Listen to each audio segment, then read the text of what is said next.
Welcome, everybody, to the Rope Break. I am your host, Jeff Wolf, and I am alongside with Eric Vanek. Do you know who I am? Well, you're not Willow, that's for sure. I'm Eric Vanek. We have a lot to go through this week. This podcast is probably going to be a little bit smaller than we normally do. Last week went a little bit extra long, so this week we're going to do it a little extra shorter because we have a couple shows that we're going to be doing this week. So just a rundown for what this one is going to be about. Like usual, we're going to talk about the good and the bad from Raw, SmackDown, and Impact. And also we have three. Impact.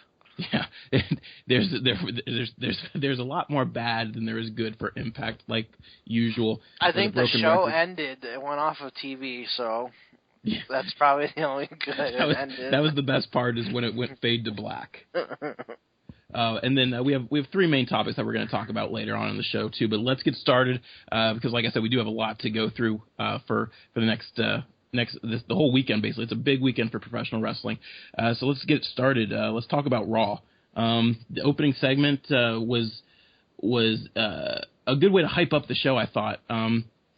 I personally have not been a huge fan of how they've done the whole chamber match, mostly because of Randy Orton losing so much. But I thought this was a really cool way of getting you hyped up for the show, bringing all the opponents out for the most part, and just kind of going off on each other. Yeah, so everyone came out, said their little piece, took a little crack at each other. Like Christian and Sheamus took a crack at each other since Sheamus kicked Christian's head off on SmackDown on the past Friday before that. So, and then we had Kane come out, and Kane announced that these guys were going to have matches tonight. We already knew that Sheamus and Orton was going to be the main event for the night. Then Kane made John Cena versus Cesaro, and also Christian versus Daniel Bryan. Yeah. And that's how the show started. The show started off good, and then it went right into the Christian and Daniel Bryan match. This match was good. I was kind of just floored, though, by Christian, his actions.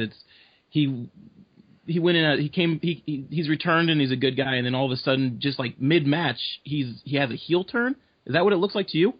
It kind of looked like it. I think it was more of just whoever faces Daniel Bryan, you're a heel. Yeah. It's one of those kind of deals. It just didn't make much sense. It's like they just, I don't know, it was to me, it was I don't just know. weird. The only thing I can think of is I look at it with, right now you had 4 faces and 2 heels going into the Elimination Chamber match. So I'm guessing they wanted to have 3 and 3. I don't know. Yeah, that's kind of what I was thinking. Maybe.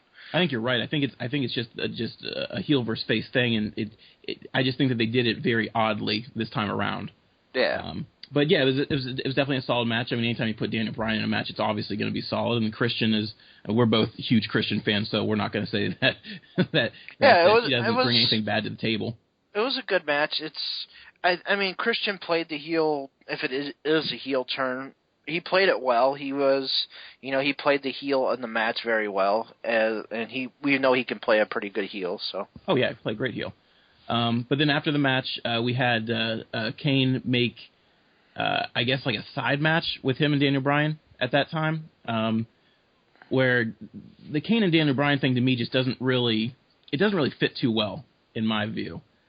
I just think it's kind of, and I get it and I understand it and everything, but to me it just seems like a side thing that just doesn't need to be there. Yeah, it's like, I know they want to lead up, or the speculation is they want to lead up to Triple H versus Daniel Bryan, but like right now it seems like they're leading up to Daniel Bryan versus Kane, which is what they might even do it for WrestleMania. Yeah, I mean, to be honest, so. Yeah, like honestly, Triple H at this point shouldn't even be in the mind frame because of how much they've put Kane in this role.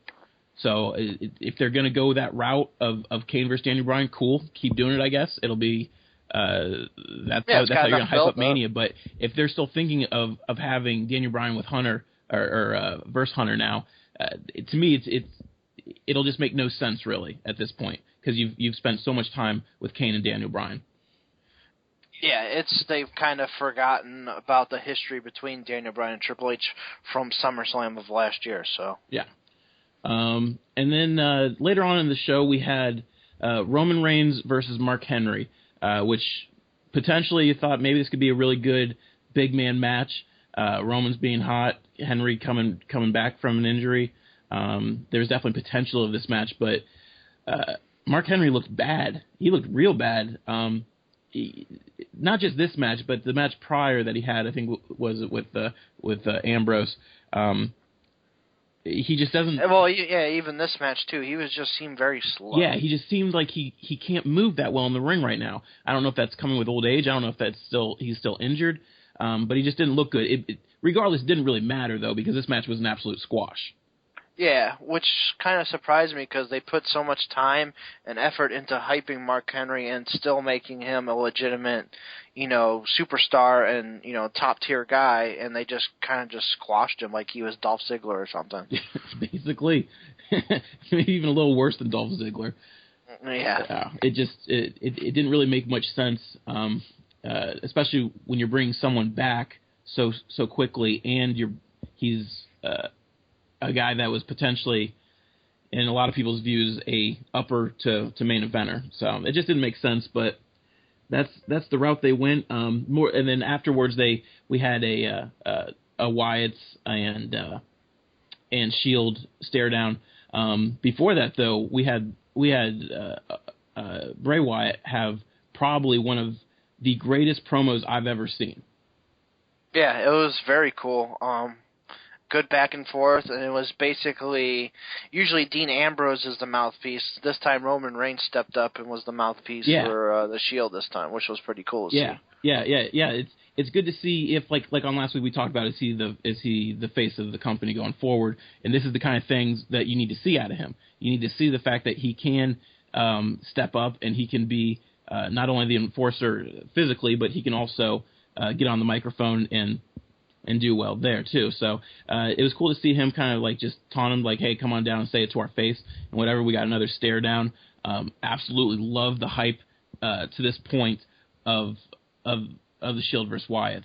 A little bit later in the show, I have some things to say about it, but for right now, at this stage, this was done good. Yeah.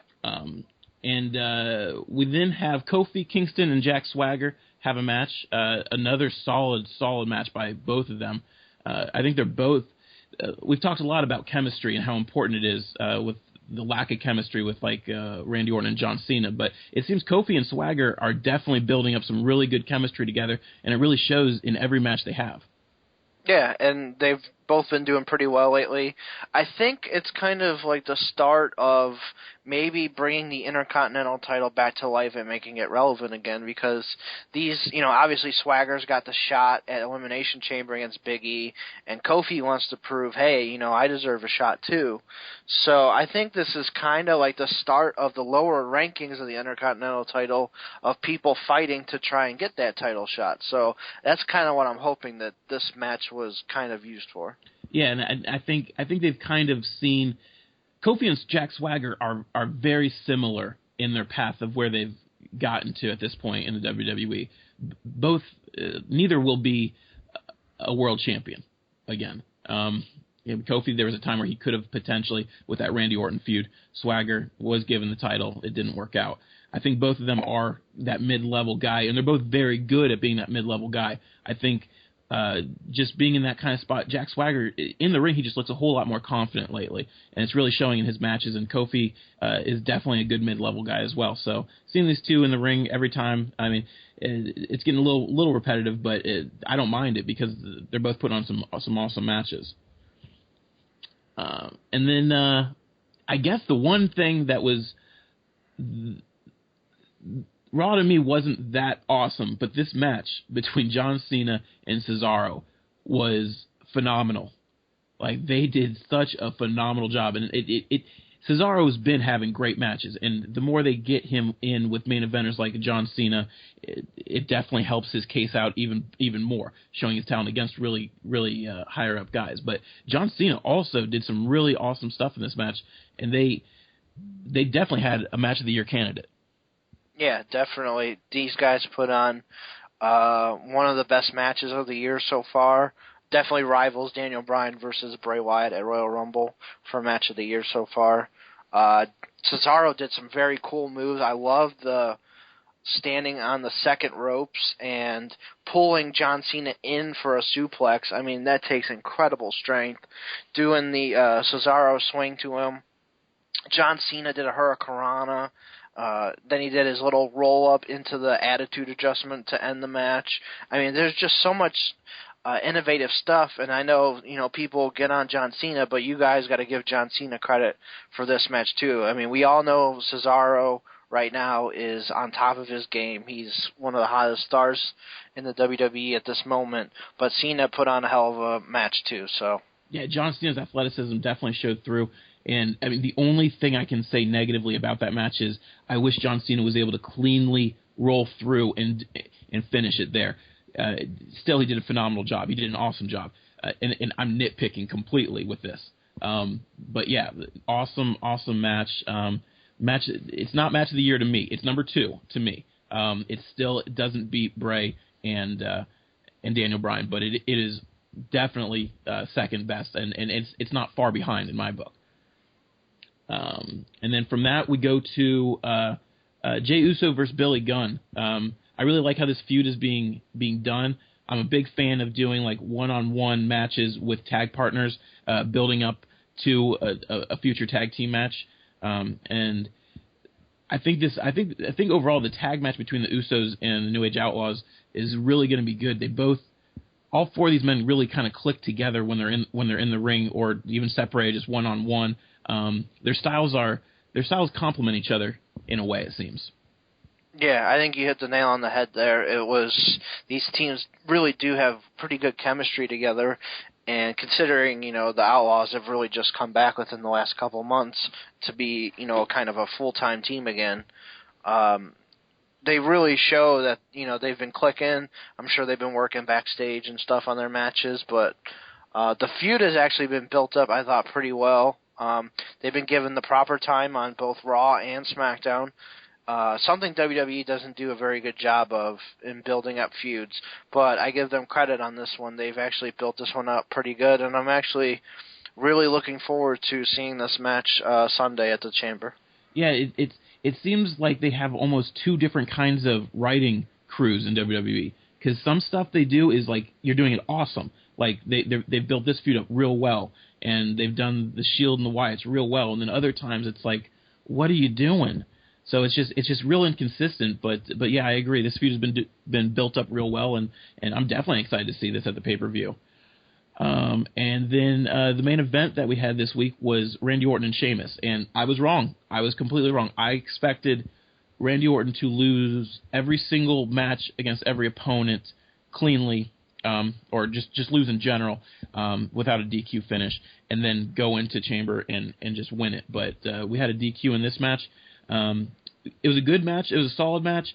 I expected, I think, a little bit more out of them. I think I'm just not a fan of Sheamus, and I know we know that. But I just can't get into Sheamus's matches for whatever reason it is. Yeah, I thought this match did let me down. I really thought this was Sheamus' time to shine and show, that he does belong as one of the top guys still. Definitely let me down, but it was still, it wasn't terrible. So no, definitely not terrible. It was definitely a solid match. Then there's a DQ at the end. A lot of people came down. A lot of the Chamber opponents came down. And then here's where my gripe comes in, because then you have the Wyatts and you have the Shield, and all I wanted was there to be like a Sabu versus Taz moment here, where everyone else attacks both the Wyatts and Shield, and you don't see them fight each other, and then everything got, I hate to say the word ruined, because it definitely, not one single little moment like this can ruin this feud. I thought I was disappointed in the WWE for doing this, for having the Shield and the Wyatts actually fight on camera to end the show. I really just wanted there to be a moment where you really just wanted them to fight right at the Chamber for the first time, in like an epic kind of moment, but that didn't happen.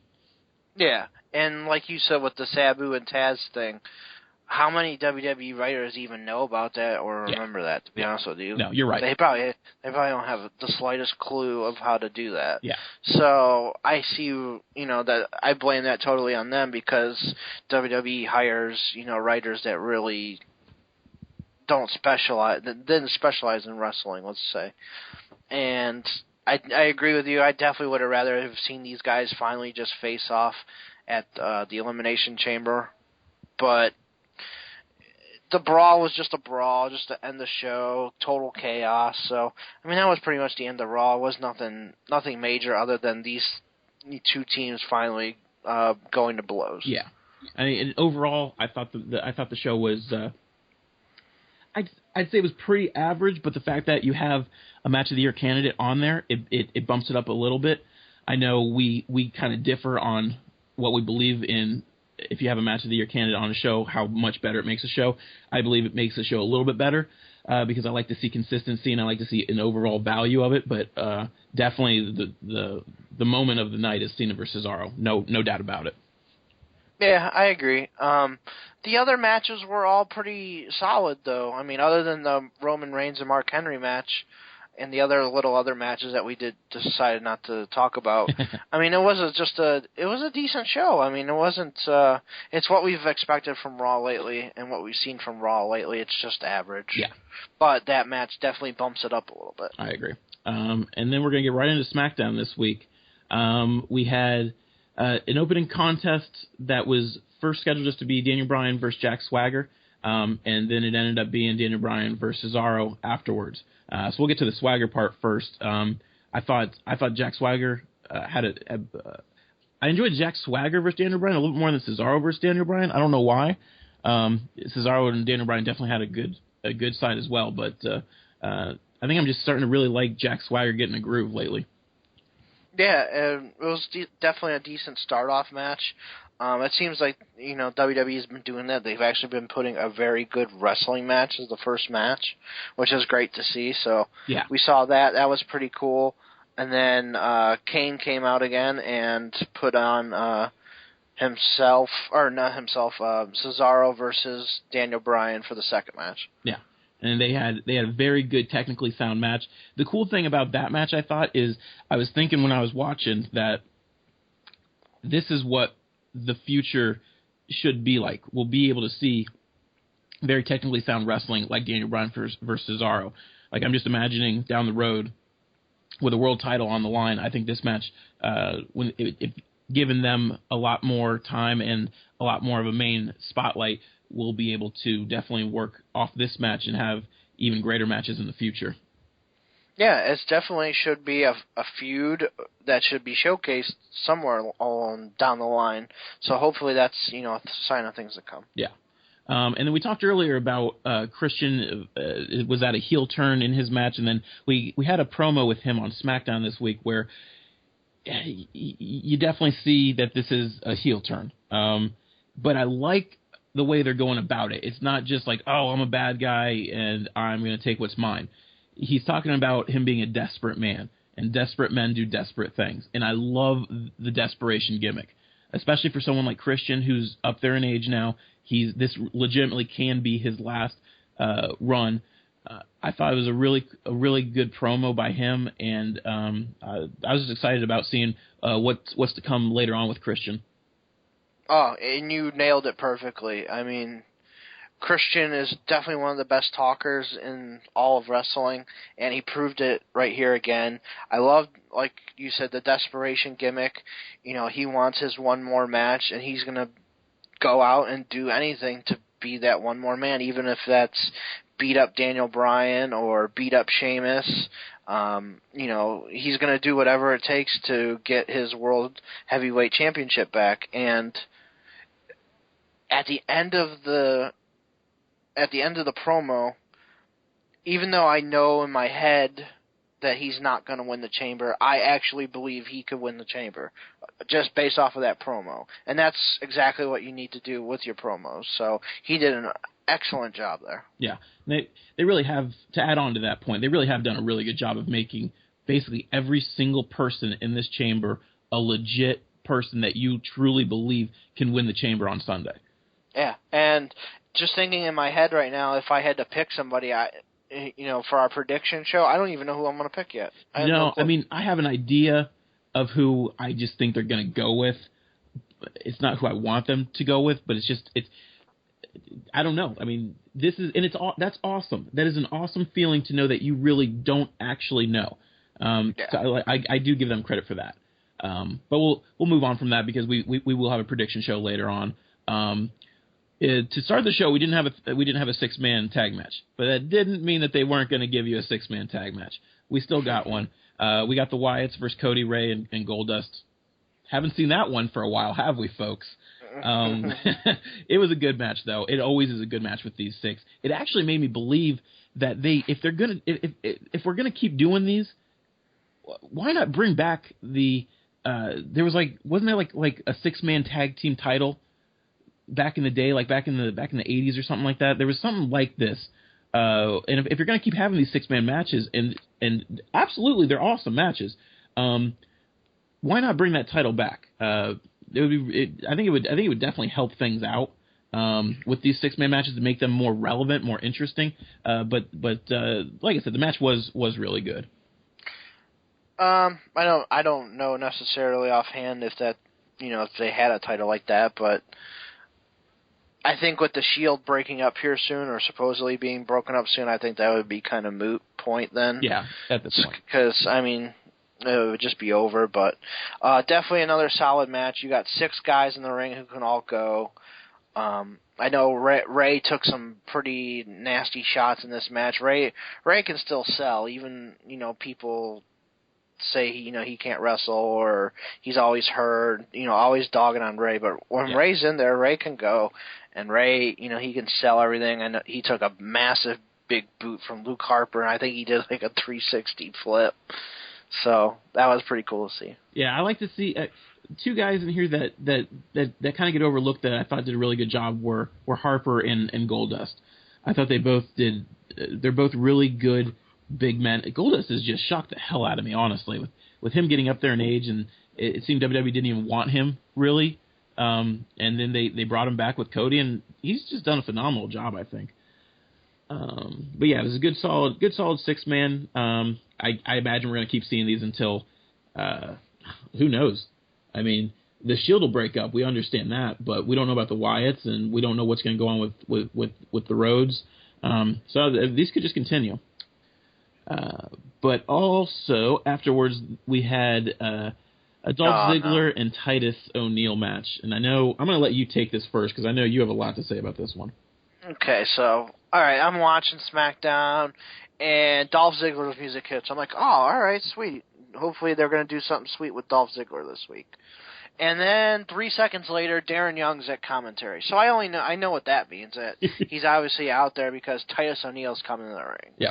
So in my head, I'm thinking, okay, Darren Young's going to be at ringside and doing commentary. Here comes Titus, and it pretty much, Dolph has no relevance in this at all. He's just there for the match. He might get the win, or he's going to actually lose to Titus Young, and I would have been really pissed off at that point. Titus O'Neil. Yeah, you know what I mean. So they might as well be one and the same because they're both going to be fired in about 2 months anyways. Yeah, Mr. 734 days off, as he called him. So the match goes on and all that, and in the end, basically, Darren Young distracts Titus O'Neil. Dolph gets the roll-up pin for the win. Yeah, which it really had nothing to do with Dolph Ziggler. No. He was just out there to be out there. He was just a body. Why are you using Dolph Ziggler like this? Use somebody else, Santino, somebody. Yeah, I mean, you could on one hand you can say, "Oh, you should be happy. Dolph got a win." It's like, no, that doesn't make anyone happy that's a Dolph fan right now because Dolph Ziggler you're right, there's nothing about this means anything that Dolph Ziggler was in this match. Who gives a crap that he got a win? It literally could have been anyone being in this spot. The fact that Dolph Ziggler is a second-hand story to a Darren Young versus Titus O'Neil feud should say everything right there. Yep. Dolph Ziggler I want to know. Like, did Dolph Ziggler like sleep with Stephanie McMahon or something? He had to have done something behind the scenes that we have not heard of.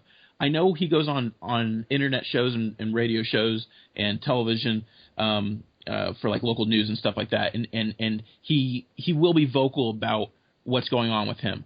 But it's always something kind of minor. But for the way that he's been treated lately, I have to believe that he said something or did something to a higher up that was just like in Sopranos that you don't do to like a made man or something. Like, yeah. He had to have done something very just off the charts for Dolph Ziggler to get this treatment, because this is just, it's mind-boggling to anyone, because Dolph Ziggler has the look, has the moves, has the mouth. Like, he is the total package right there, right in front of your lap. And if Vince can't see that, and we'll get into Vince not seeing talent later on, if he can't see that, then the man is senile and the man needs to go. I regress. We'll get on later with that. Yeah, you said everything I wanted to say, yeah. So that was perfect. Yeah. And then we had another on Raw. We had Billy Gunn and Jey Uso. This week on SmackDown we had Jimmy Uso versus Road Dogg, which is basically the same things that we talked about earlier on the Raw match. These two also had good chemistry. Just all four of these men together is just an awesome thing, no matter with the pairing. So it makes this feud really awesome, and it makes you the viewer actually really want to see it come pay-per-view time. Yeah, it'll be interesting to see how this match actually does play out at the Chamber. But right now, the Usos have all the momentum. Yes. They've looked so good right now. And everyone wants to see them win too. Yeah, and I mean, it's granted the Outlaws aren't going to be around much longer. If maybe past WrestleMania, and that's about it. But they, it's kind of like a passing of the torch kind of moment, because I think the Usos have earned the right to be the tag champs. I agree. And I'm definitely excited to see if it's going to happen at Chamber, or if they're going to continue this feud one more month into Mania, and then just give them the WrestleMania moment.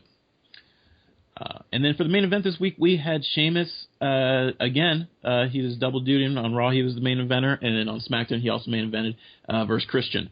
To me, this match was definitely very solid, very good back and forth action, very pay-per-view like.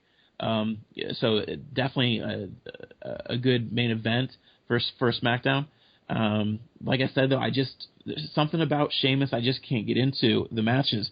I just found myself a little bored, but I knew it was a good match, if that makes any sense to anyone. Yeah.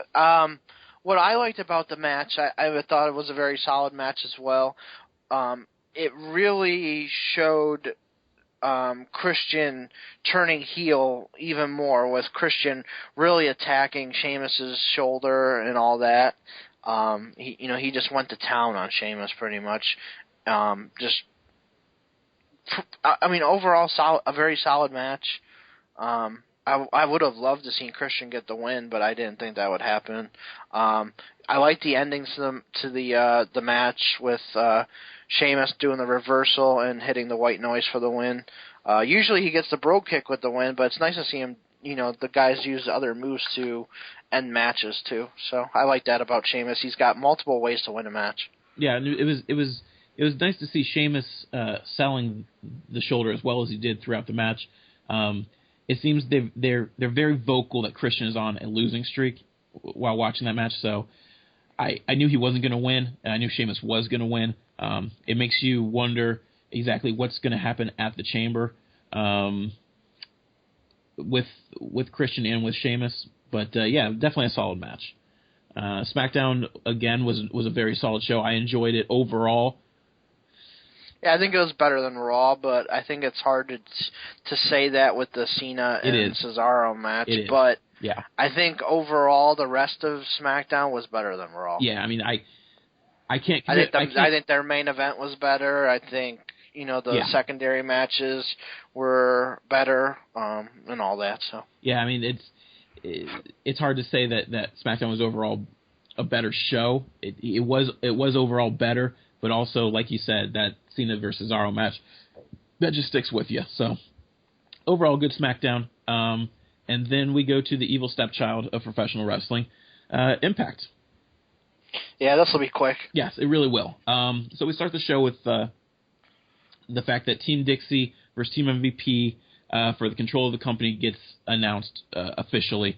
Lethal Lockdown match. Yeah, Lethal Lockdown. That's the one in the cage, right? I'm pretty sure. Yeah, that's the one with the cage, and there should be like a trash can of weapons, I believe, or at least that's how they used to do it. I don't know if they're going to do it any differently this year. But yeah, so I mean, it's interesting. That's about it. That's all you can say about it. I mean, yeah. Yeah, I mean, it's where the storylines have led to. It was the inevitable. Yeah, so we expected it. They had to do it. Obviously, you know who's going to be on Team Dixie. You would hope. I guess, Bobby, which we'll say later, we'll talk about later, but Bobby Roode will be Team Dixie's captain. Mm-hmm. Is he going to get EC3 on there? Is she going to let, make EC3 a part of that team? So there's some interesting back and forth storylines going on there. Obviously, MVP's got the Wolves in his corner already, and I'm sure he's going to be asking more wrestlers as the weeks go on here up until the match. Yeah. And then the underlining main focus of the show was basically Bobby Roode. There was a couple backstage segments during the show. The first one was him with James Storm, and it was a really good moment, I thought. I thought it was a really cool thing where they're talking to each other not as like pro wrestlers, but almost as friends. So it was just really cool. He was hinting at retirement, and James Storm could see that. But yeah, I thought that was a cool moment. Yeah, despite all the bullshit that, Storm and Roode have gone through over their time, it was really cool to see this part of them as, like, they've been enemies. They've always been fighting. They've had some pretty brutal matches over the last year fighting again.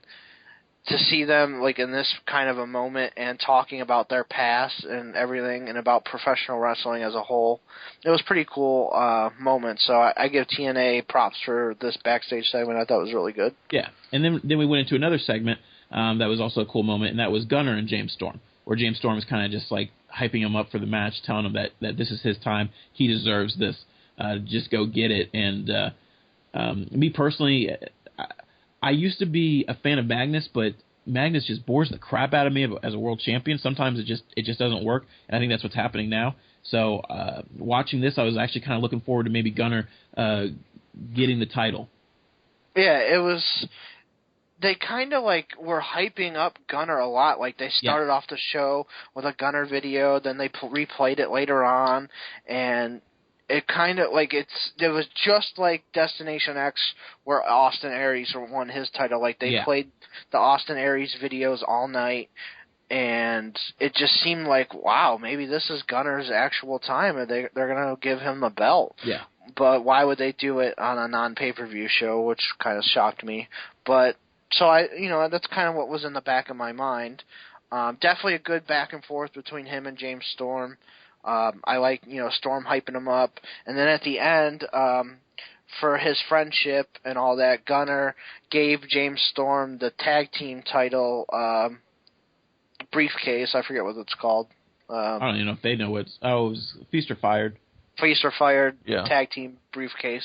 So now James Storm has been given the tag team title briefcase, and Gunner says, after I win my world title tonight, me and you are going to cash that in, and we're going to get our tag titles back. So that was pretty cool to see too. That those two might possibly do that later on. Yeah, and then from that, we have another interview. Basically, Impact was they did good on the mic, they just didn't really deliver match wise. We have Bobby Roode go out into the ring and actually talk to the fans, thanking everyone, and basically just saying that this was it, that he was going to be gone from TNA and he was going to retire, which to me, in my mind, I'm saying, good for you. Like, if there's any guy that has potential of going elsewhere, I say good for them, get out of TNA right now. And on the other side, if there's any real young talent that just wants to get seen, get into TNA as quickly as possible just to get your face on TV. But at the end, Dixie came out and told Bobby Roode, don't do that, don't leave. He has a contract to uphold. and she offered 10% ownership of TNA as a whole to Bobby Roode to be the captain of her team for Lethal Lockdown, and if he wins, he would get that 10% ownership. Yeah, so that was definitely, something Bobby Roode thought of in his head really quickly in the ring, as you saw. He couldn't believe that was being offered to him. So instead of retiring, he decided to accept that, and he's going to be Dixie's captain. So it kind of puts Bobby at a crossroads of, okay, do I want to help Dixie and help her win, and I'll get 10% ownership, or do I want to be like, F you, Dixie, I'm going to be the reason that you're not, in control of TNA anymore. So definitely some good things to think about. Hopefully TNA can capitalize on this storyline-wise over the next couple weeks before the match. So I liked it. It's something new. You don't ever see a owner offering ownership of a company, so that was kind of cool to see. Yeah. The one gripe I have with it is it just seems there's way too much ownership talk in TNA just getting floated around with like MVP now and then her offering Roode 10%. It just seems that ownership is just the new fun thing for TNA to just throw around like it's nothing.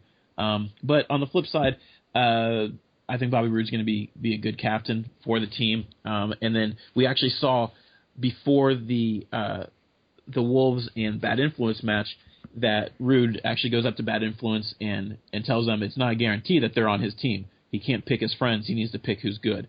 So it was kind of a cool thing to see that where they were kind of just like shocked at the fact that Roode's actually turning maybe still as a good guy, because we saw him be more of a face like in these backstage segments in the show earlier. So going to them and kind of being like that, it was cool to see. And then we went into the Wolves versus Bad Influence match, and both teams did a really good job.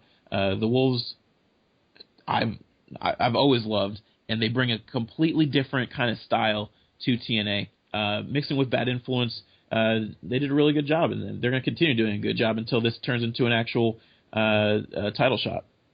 Yeah, and in my opinion, I think wrestling-wise, these are the two best tag teams in all of wrestling right now. I think Cody and Goldust are pretty good too, but I think these two teams right here are the best tag teams overall. I think Bad Influence is the best tag team period in wrestling right now, with promo work, wrestling, all that. Yeah, they're kind of like Edge and Christian in a way. Yeah, pretty much, yeah. And it was definitely a solid match. Mm-hmm. You really got to see what the Wolves were all about. You got to finally see their finishers and that kind of stuff. So they both did the double stomps. So that was kind of cool. Yeah, and the double stomps always amaze me now, because you see it in WWE as well. At a time where both companies kind of take back some of the really high risk moves. The double stomp can do some really big damage, and it's kind of being used fairly often now. So that kind of shocked me. But yeah, definitely a very solid match. I love seeing the Wolves in TNA, and I look forward to them getting the titles at some point. And then we have the world title match of Gunner and Magnus. They were hyping it up the whole night with both Gunner and Magnus video packages, both really big kind of video packages, not like your typical like 30-second one. Like these were actual like very short documentary kind of things, and they were really done extremely well. It made the match feel very pay-per-view like, very very important like. And they had a pretty good match. It started off slow as hell. It started off real slow. It got better and better. They used a lot of outside people, like they have been in these big title matches. Like a lot of Dixie's kind of people, and then Gunner's friends as well, with like James Storm and who else was out there with James Storm? I think didn't the Wolves come down? Yeah, I think it was the Wolves. So it's kind of cool, just like everyone fighting each other off to make it more one-on-one. Yeah, so that all happened, and they kind of, the Wolves and Storm all cleared the ring. Then towards the end of the match, Rockstar Spud came back down, and I think Gunner went up to the top rope, and Rockstar Spud got in the ring and told him, stood in front of Magnus and wouldn't let him jump onto him. That led James Storm getting back in the ring, and Chase and Rockstar spud out. So the match continued back on for a little bit longer until the end, where Gunner had Magnus down on the mat again, and Gunner went up to the top rope. And the Rockstar Spud was still on the outside. The referee was distracted by him. And Gunner jumps off the top rope, and James Storm does his last call super kick right into Gunner's gut and knocked Gunner out. So James Storm turned heel on his partner at that point, and Magnus would crawl onto Gunner and retain the title. Yep. And I was thinking, as soon as this happened, thank you. Like, TNA needs something like this, because what they've been giving us lately has been crap. Like, of who they've put on as high profile main people for us to believe in has been, for the most part, crap. James Storm turning heel, hopefully at this point. I mean, obviously you'd think it would be heel, and then Gunner's going to be the face here, which is kind of funny because it was kind of role reversal from just like maybe a month ago with these two. Yeah. But I thought it was a really cool moment. James Storm didn't necessarily nail it the whole way, but you got the point of it. And I'm really looking forward to this feud, especially because Gunner's actually shown that he can be in a bigger feud, and he's really stepped his game up lately. Yeah, I agree. It's going to be interesting to see how these guys work it. James Storm, definitely I think he's a pretty good heel here for this part.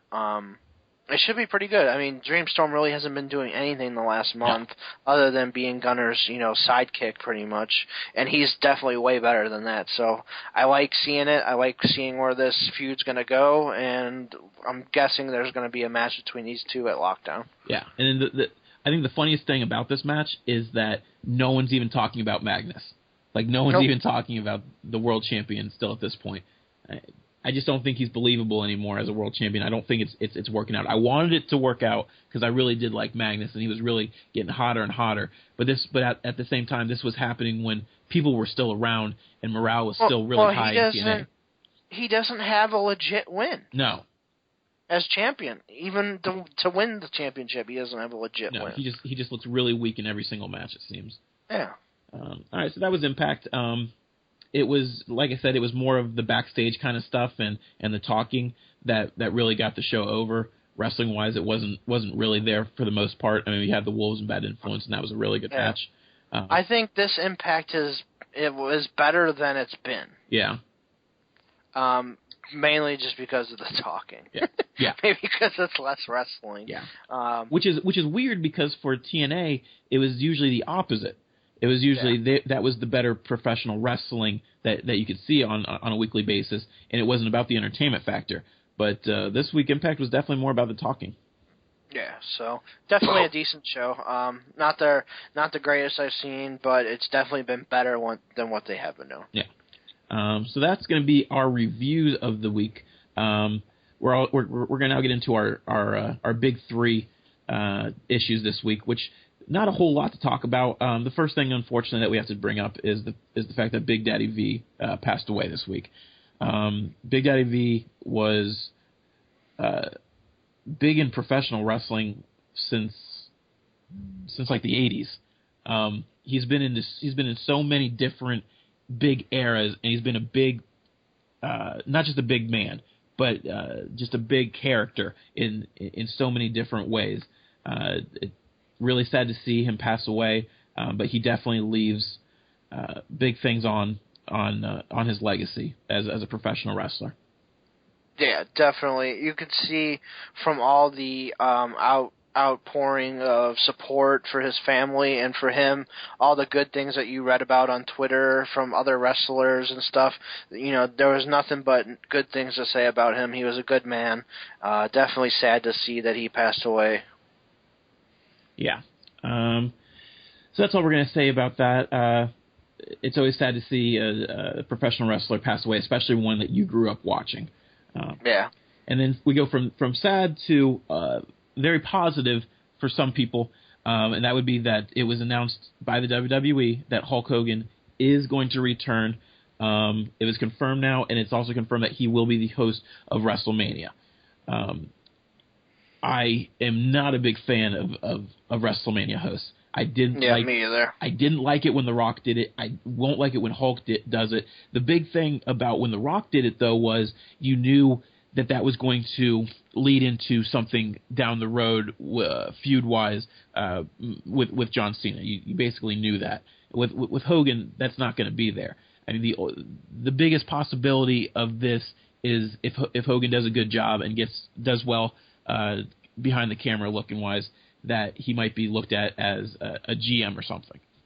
Yeah. The one thing I could probably be looking forward to is, I think Hogan, there's rumors of him maybe being the general manager of Raw now, and he could be the guy that clashes with the authority, that will be an authority figure.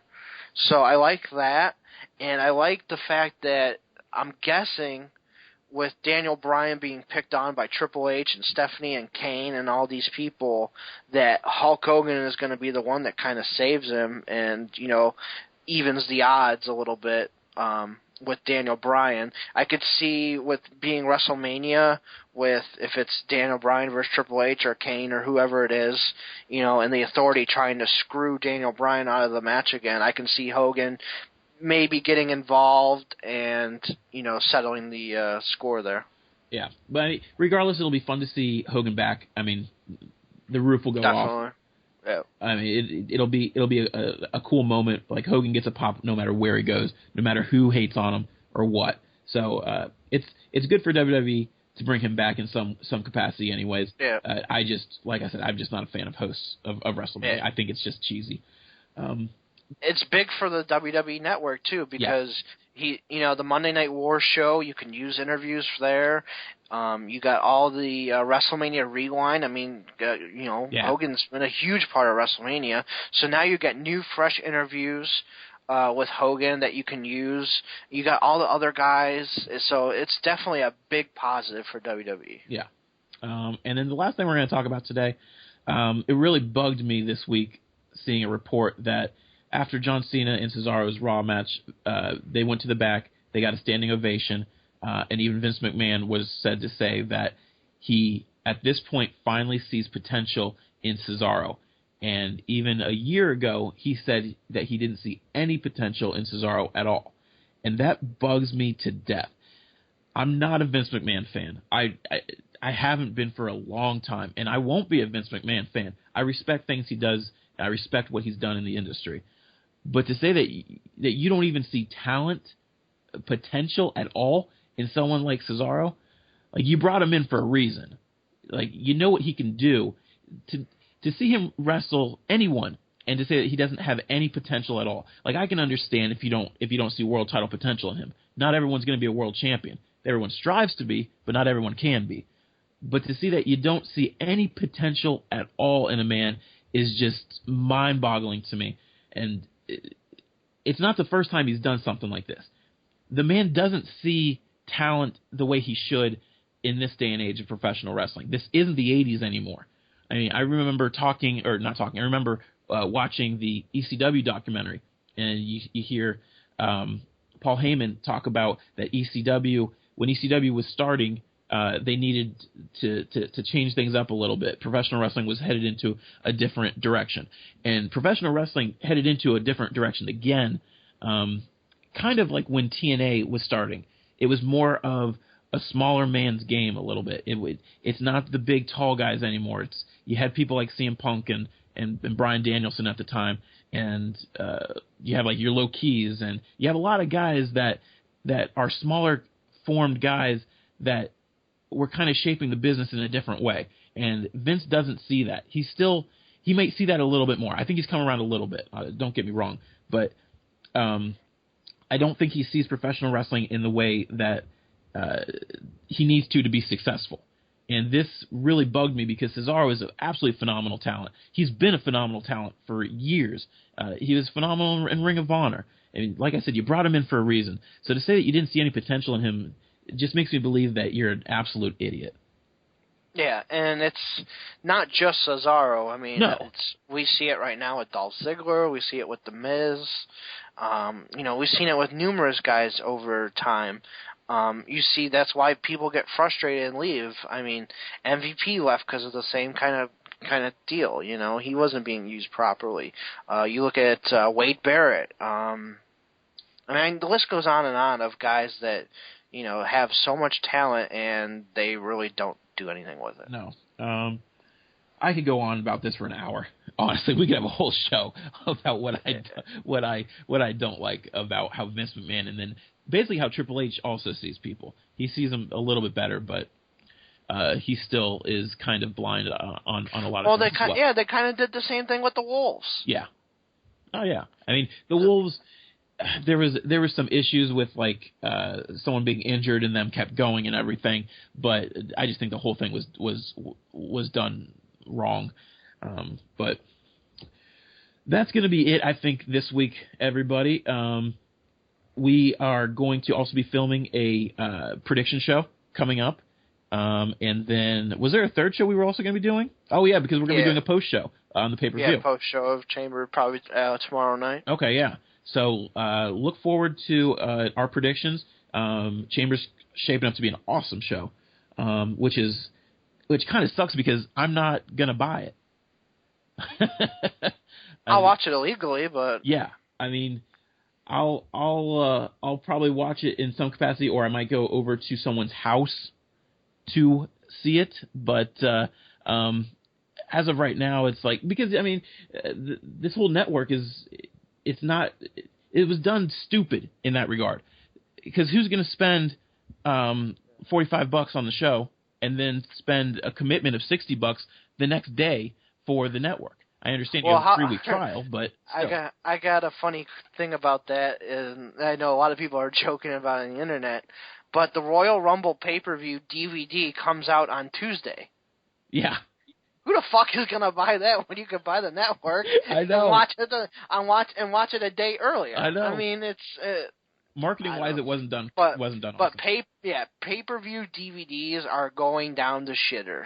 I mean, they're gonna be no more. As of Monday, I am selling all my DVDs of just outside of Blu-rays and compilations, like actual pay-per-views. I'm selling them all. I don't care if I get $1 or 50 cents for each of them. I'll take them to freaking buybacks. I don't care. Anyways, we always do this. We get off topic. That's going to be the show for this week. Look for our prediction show coming up, and then also we will do a short post show on the Chamber Sunday night. Okay. See you guys later.